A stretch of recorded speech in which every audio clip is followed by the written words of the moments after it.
প্রথমে হাফ সার্কেলের মতন একটা গোল করে নেবেন। সামনের দিকটা কিছুটা ফাঁকা রেখে গোলটা হবে। সামনের দিকে এরকমভাবে ঠোঁটটা করে নিতে হবে। যেরকম পাখি তার যেরকম ঠোঁট, সেই ঠোঁটের আকৃতি হবে। এবার নিচের দিকে গোলাকারভাবে টেনে নিতে হবে বডিটা করার জন্য। এইবার পিছন দিকে হবে তার পাখনা।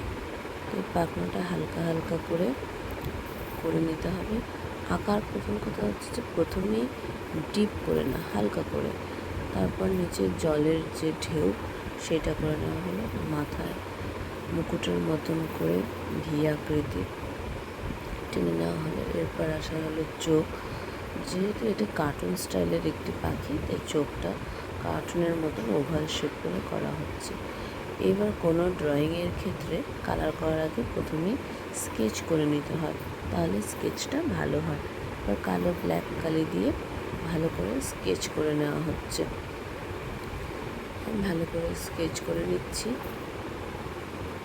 যখন স্কেচ করবে তখন খেয়াল রাখতে হবে যেন বাইরের দিকে বেরিয়ে না যায়, সেই দিকে খেয়াল রাখতে হবে স্কেচ করার সময়।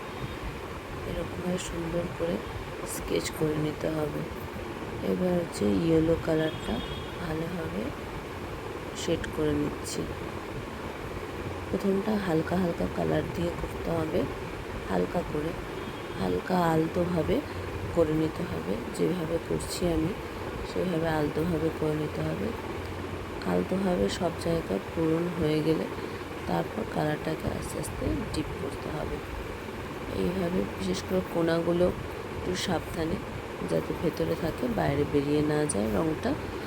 এইভাবে করে আস্তে আস্তে পুরো বডিটা কালার করে নিচ্ছি। হয়ে গেল, ইয়েলো কালার করে নিলাম। এইবার আসবে হচ্ছে ঠোঁটের কালার আমি অরেঞ্জ দিচ্ছি, তোমরা এখানে রেডও দিতে পারো। যেহেতু এই জায়গাটা সরু তাই আমি স্কেচ ব্যবহার করলাম, ক্রেয়ন্স ব্যবহার করলাম না, যাতে ভেতরে থাকে বাইরে না বেরিয়ে যায়। সেই কারণে চোখটা ব্ল্যাক করে দিলাম। এইবার হচ্ছে ব্লু কালার দিয়ে জলটা করে দিলাম। সেটা হালকা হালকা হালকা শেড করে করতে হবে।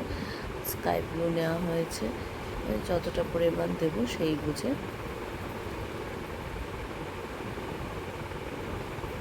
আর ডিপ ব্লু দিয়ে এইভাবে ঢেউটা করে দিলাম, তাহলে কী হয়, দেখতে ভালো লাগে। এই হয়ে গেছে একটা কার্টুন স্টাইল পাখি।